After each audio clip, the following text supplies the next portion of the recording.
చాలాసార్లు కొత్త వ్యక్తులు మనం కలుసుకున్నప్పుడు వెంటనే ఫ్రెండ్షిప్ చిగురించినప్పుడు అబ్బా ఎంత మంచివాళ్ళు, వీళ్ళకి నేనంటే ఎంత ఇష్టం, నాకు వీళ్ళంటే ఎంత ఇష్టం అని ఒక రకమైన బాండింగ్, అటాచ్మెంట్ ఫామ్ అవుతుంది.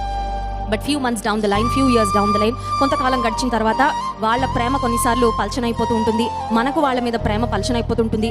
బాగా తిక్కుగా ఉన్న అటాచ్మెంట్ రాను రాను కొన్నిసార్లు ఏమవుతుంటుందంటే డిస్టెన్స్గా అయిపోతూ ఉంటుంది. అప్పుడు అనిపిస్తుంది ఏమనంటే, అబ్బో చాలా ప్రేమ ఉంది అనుకున్నాను వీళ్ళకి నా మీద, కానీ ప్రేమ లేదనమాట.